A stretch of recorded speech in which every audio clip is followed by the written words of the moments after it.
Você chega na sua casa depois de um dia cheio e já vai correndo ligar o seu computador, colocar seu headset pra jogar alguma coisa, não é? Porém, depois de uns 40 minutos ali mais ou menos, você fecha o jogo e em vez de sentir aquele alívio de ufa, agora sim eu relaxei, você sente o peito ainda mais acelerado. Parece que sua cabeça ainda tá a milhão pensando em coisas relacionadas àquele jogo, ou o que aconteceu, o que poderia ter acontecido, enfim. Mas cara, e se eu te dissesse que esses jogos competitivos estão dificultando a sua vida? Eu soltei um vídeo há um tempo atrás sobre como os jogos não mudaram e a gente que mudou o jeito de enxergar eles. E um parceiro comentou uma coisa que ficou martelando na minha cabeça. Já era um assunto que eu vinha pensando em gravar fazia um tempo já, e quando eu vi aquele comentário eu pensei, é isso, chegou a hora. Então bora. Esse vai ser um vídeo um pouco mais longo, edição bem simples, então pode deixar rodando enquanto você trabalha, lava louça, almoça, enfim, no horário que for melhor pra você.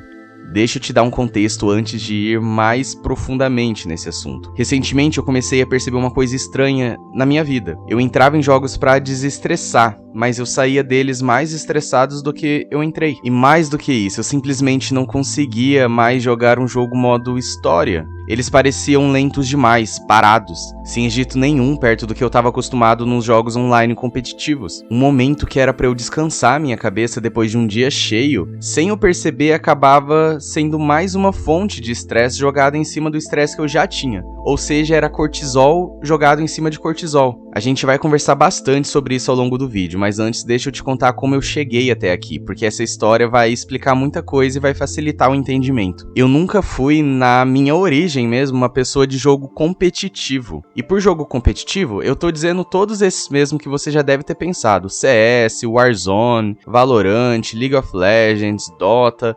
Fortnite, qualquer um desses jogos que você sabe que é online e que você tá jogando contra outro player, competindo contra ele. Mas vamos lá então. Eu morei 8 anos da minha vida no Japão. E enquanto eu morava lá, eu jogava muitos jogos modo história. Até porque na época nem existia tantos jogos online. Eu jogava bastante Pokémon e Dragon Quest. Não sei quantos de vocês vão conhecer esse último porque era mais famoso lá no Japão. Mas basicamente ele era um RPG mais lento, RPG de turnos. Enfim, ambos os jogos, tanto Pokémon quanto Dragon Quest, eles eram mais lentos, mais narrativos, sem pressa nenhuma para chegar em lugar nenhum. Você tinha que aproveitar a história. Aí quando eu cheguei aqui no Brasil com quase 9 anos, foi bem na época que o Facebook tava explodindo. E foi ali que eu conheci o DD Tank. Cara, aquele jogo era incrível. Você podia jogar tipo o modo história, zerando o jogo sozinho, ou entrar em PVP contra outros jogadores. E eu jogava demais aquele jogo. Um pouco mais velho, com uns 12 anos, se eu não me engano, eu comecei a jogar um outro jogo com uns amigos da minha escola. O jogo era Point Blank. Não sei quantos de vocês que vão conhecer esse jogo, mas era basicamente um FPS. Ele é semelhante ao CS, só que um pouquinho mais veloz. E foi ali que de fato começou a minha jornada com jogos competitivos. Eu descobri que era simplesmente fascinado por jogo de tiro. Eu passava horas e horas jogando o dia inteiro com aquele pessoal. Só que eu ainda não tinha a sensação de competitivo de verdade, digamos assim. Eu jogava, mas eu jogava brincando. Lá no Point Blank tinha um modo casual, mais descontraído, e tinha as partidas clã versus clã, que aí sim era o competitivo raiz que nós conhecemos. Então eu posso dizer que aquele foi o meu primeiro contato de fato com um cenário competitivo. Mas eu ainda era muito novo, eu ainda preferia o modo casual, eu preferia me divertir tranquilo, sem carregar tanto peso emocional em cima de uma partida. Até que eu fui envelhecendo e comecei a jogar Team Fortress 2. Pra quem não conhece, é um FPS também, porém de classes, onde cada classe tem a própria singularidade. Enfim, provavelmente muitos conhecem Overwatch. É semelhante a Overwatch, a Paladin, semelhante a esses jogos. E aqui foi a mesma coisa, eu comecei de um jeito mais casual, mas eu gostava muito desse jogo. Aliás, eu ainda gosto e jogo até hoje. Até que num belo dia, em uma partida casual comum, um cara veio conversar comigo e ele perguntou se eu já tinha jogado alguma partida competitiva de Team Fortress 2. E eu falei que não, que eu já tinha visto algumas, mas eu nunca tinha jogado de fato. E olha que eu já tava uns 2 anos jogando aquele jogo, sem nunca ter pisado no cenário competitivo. E aí ele me falou que o time dele tava meio que precisando de um Soldier, que é a classe que eu mais jogava, só que como reserva, não titular. e ele perguntou se eu topava entrar e ir aprendendo com eles. Resumindo pra você, eu aceitei sem entender muito bem onde eu tava me metendo, mas eu fiquei muito feliz que aquele cara tinha me achado em uma partida casual qualquer e tinha feito aquele convite. Eu comecei a treinar com eles todos os dias, treino de DM, que é basicamente mira e movimentação, e também assistindo jogos e participando de treinos contra outros times. E ali eu entrei de fato no cenário competitivo. Eu comecei a jogar campeonatos, a me aprofundar no cenário. Fiquei jogando competitivo desse jogo por mais ou menos 1 ano e meio, por aí mais ou menos. E foi uma fase muito boa da minha vida. Eu não vou ser hipócrita e fingir que não foi. Eu me divertia, eu me animava vendo a minha evolução, eu sentia aquele orgulho de melhorar. Só que quando eu entrei no 3º ano do ensino médio, eu comecei a perceber uma coisa que estava me incomodando. Eu estava vivendo só o jogo. Eu tinha vida social, mas era uma vida social meio rasa. Depois que eu entrei e comecei a me aprofundar no competitivo, eu comecei a, inclusive, me afastar dos amigos que eu tinha lá da época do Point Blank. Aqueles amigos que eu falei que eu tinha lá da escola. E foi nessa época que eu vi um vídeo de um criador chamado Prince EA.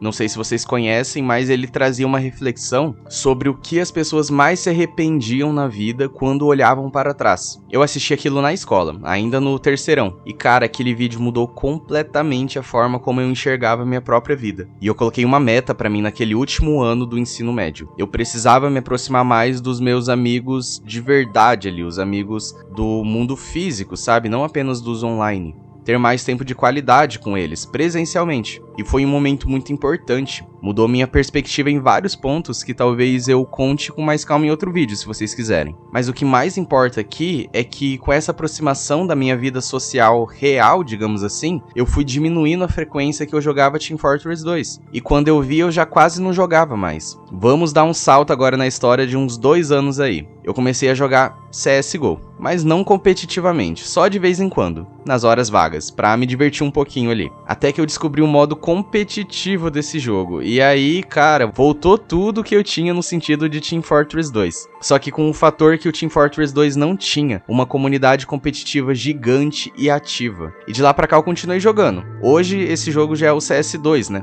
Eu contei essa história inteira pra você entender uma coisa. Eu não nasci no mundo do competitivo. Eu jogava jogos modo história a minha vida inteira no Japão. Mas uma vez que eu entrei de fato nesse universo, primeiro com o Team Fortress 2 e depois com o CS, ficou extremamente difícil pra mim conseguir aproveitar um jogo mais calmo, um jogo que não é frenético o tempo todo. E isso ficou muito claro pra mim de novo recentemente, quando eu baixei um jogo daquela franquia que eu jogava lá no Japão, Dragon Quest. Eles lançaram Dragon Quest XI e é um jogo incrivelmente bem avaliado. Eu já tinha zerado Dragon Quest VIII há muitos anos atrás, e quando eu vi que tinha esse novo jogo, eu fiquei super animado. Pra quem não conhece, repetindo novamente, o Dragon Quest ele é um RPG de turno, com muita história envolvida. É um jogo lento, calmo e que pede pra você apreciar o que tá acontecendo. Você precisa de fato entrar na história.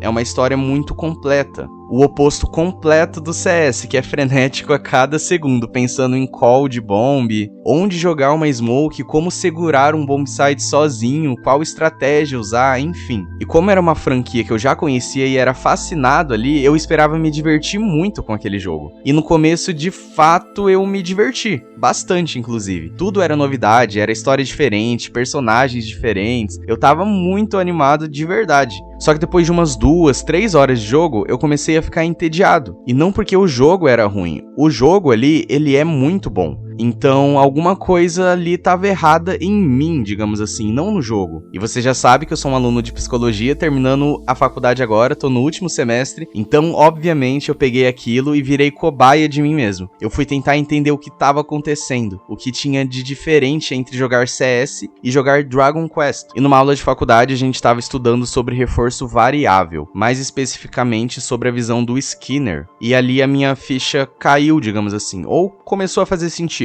Mas deixa eu tentar te explicar isso de um jeito mais simples, sem virar aquela aula chata, porque não precisa ser complicado, só precisa fazer sentido. No CS ou qualquer outro jogo FPS, tá? Você pode adicionar aqui o Warzone, você pode adicionar Fortnite, ou outros jogos competitivos também, League of Legends, Dota, enfim, qualquer um desses jogos que são online e competitivo, tá bom? Nesses jogos você tem estímulo o tempo inteiro, então é momentos de tensão, altos e baixos constante, você precisa ficar extremamente atento a todo momento, seja para segurar um bomb site ou para se preparar para o inimigo que vai vir. Você morre, espera para jogar de novo e quando você volta, o objetivo continua o mesmo, mas a estratégia muda, o cenário muda. Toda vez que alguma coisa dá certo, você recebe um reforço, como por exemplo no CS, no Warzone, enfim. Se seu time ganha um round, você ganha um reforço. Se você vence uma partida, você ganha outro reforço. Se você dá um headshot, já vem aquele som, aquele estralado seco e satisfatório ao mesmo tempo. Tem um experimento carinhosamente chamado de o experimento do cachorro do Pavlov,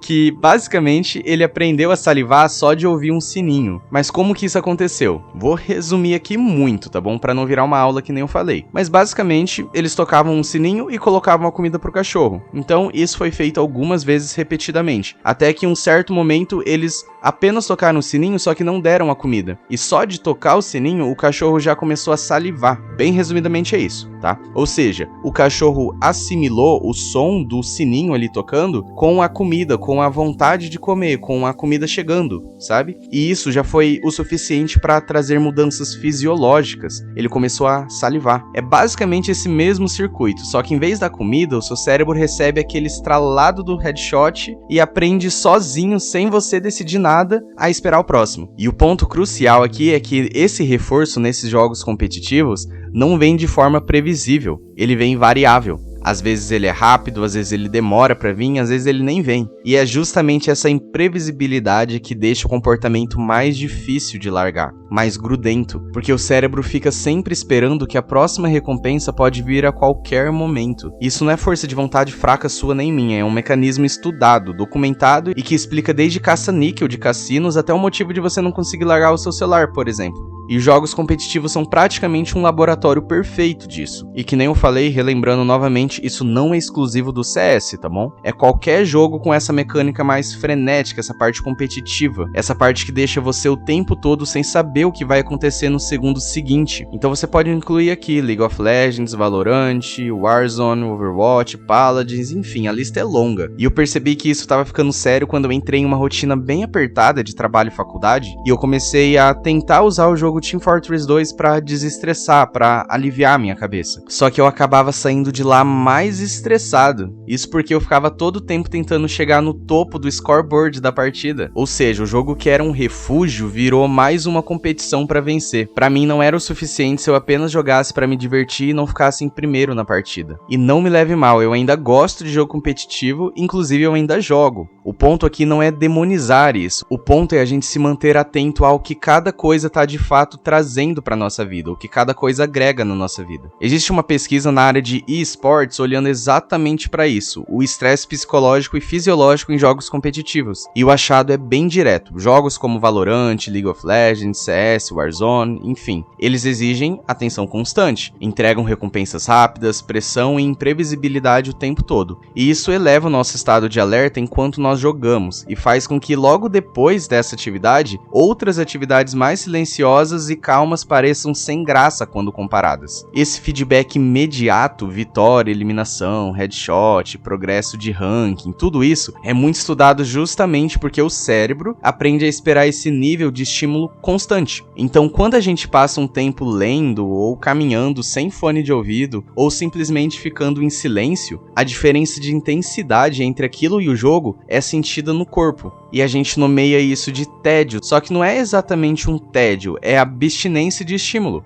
E o interessante é que pessoas que passam muitas horas por dias expostas a estímulos intensos o tempo todo ali, podem desenvolver essa preferência e começar a sentir essa abstinência de estímulo, digamos assim. Isso não quer dizer que elas perderam a capacidade de gostar de coisas calmas. Quer dizer que essa capacidade pode precisar ser reaprendida, recondicionada, com tempo e com prática também. Só que calma, também não é motivo para pânico, tá? Jogar algumas partidas competitivas por lazer não significa que você vai perder a capacidade de aproveitar uma conversa tranquila ou uma caminhada. O efeito depende de vários fatores. Quanto tempo você joga, a intensidade daquele jogo, a sua própria personalidade, a qualidade do seu sono, o estresse que você já carrega de outras áreas da sua vida e principalmente se o jogo tá substituindo outras coisas importantes que deveriam estar ali. Por exemplo, tem gente que usa os jogos competitivos justamente para sentir uma intensidade felicidade, uma emoção, que tá faltando em outras partes da vida. Isso porque tá faltando também situações reforçadoras em outras áreas da vida da pessoa. E isso é totalmente reversível, tá bom? Pode ficar tranquilo. Não pensa que se você jogar várias horas por dia, você tá condenado a nunca mais conseguir viver sem estímulo constante. Não é assim que funciona. O ponto é que você precisa querer mudar isso, mas, claro, se for da sua vontade. No meu caso, por exemplo, eu percebi que eu tava dando muita prioridade para esses jogos competitivos, e isso, somado com a rotina já agitada que eu tava tendo, com muita pressão, e ainda estou tendo, tava me deixando muito ansioso. Eu entrava no jogo pra desestressar e saía mais estressado do que eu entrei. E foi aí que eu percebi que aquilo não tava certo. E aqui entra uma coisa que eu aprendi justamente estudando comportamento,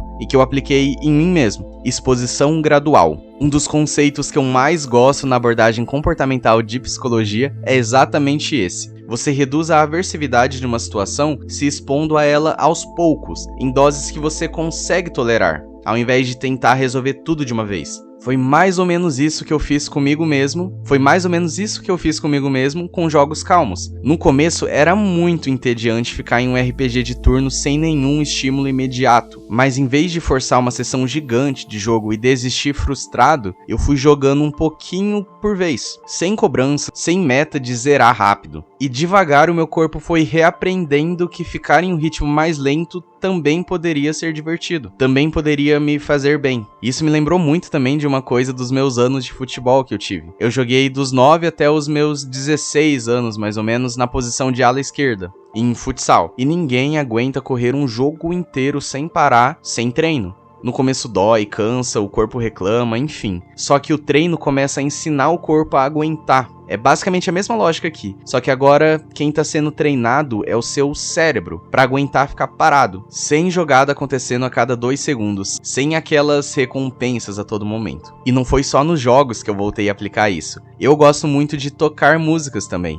então eu voltei a pegar a guitarra pra tocar sem pressa nenhuma, só pelo prazer mesmo de escutar ali, de praticar, sem estar treinando pra nada. Eu voltei a correr na rua e olha que chega a ser engraçado, porque correr é uma das atividades mais sem estímulo que existe. É só você, sua respiração e o asfalto. É isso. E isso virou um dos meus momentos favoritos do dia, porque tira o peso da cabeça e me ajuda a pensar. E foi justamente ali, correndo num silêncio que antes eu não aguentava, que eu percebi uma outra coisa. Boa parte da minha vontade de barulho o tempo todo também tinha a ver com evitar ficar sozinho com os meus próprios pensamentos. E sendo sincero com vocês sabem que eu sou cristão. E saber reduzir esses estímulos ajuda inclusive a você se aproximar mais de Deus. Você pegar a Bíblia e de fato fazer um devocional com calma. Ou seja, quanto mais você treina a sua cabeça para aguentar a redução de estímulos, para aguentar o silêncio, seja em jogos, corrida, enfim, mais fácil vai ficar de sustentar esse silêncio também, ou essa calmaria, digamos assim, em outras áreas da sua vida.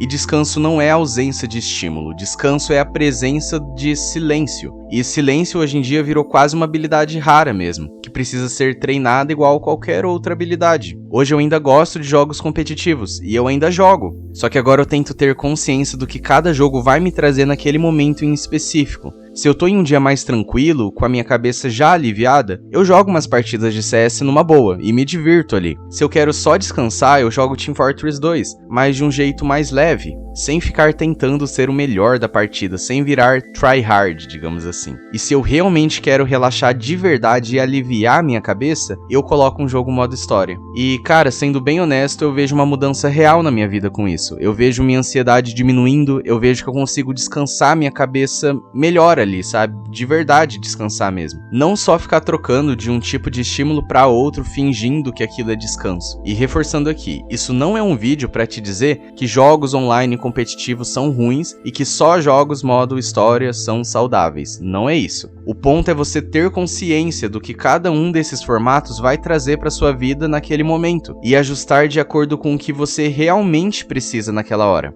Não com o que o seu cérebro, que já é treinado por reforço a todo momento, tá pedindo ali no automático. Então fica a pergunta que eu deixo pra você aqui. Você já reparou se os jogos que você joga pra relaxar estão na real te deixando mais tenso? E se sim, o que você acha que você precisaria mudar primeiro? Comenta aqui embaixo como uma forma de você registrar isso. já vai ser o primeiro passo para o seu cérebro entender que uma mudança vai vir. E eu quero muito saber se isso tudo fez sentido para você também. E se esse vídeo te ajudou de alguma forma, se inscreve aqui no canal, porque tem mais vídeo vindo por aí. E se você tem um amigo que também vive nesse ciclo de jogar para relaxar e sair mais estressado, manda esse vídeo para ele. Que Deus te abençoe e até a próxima.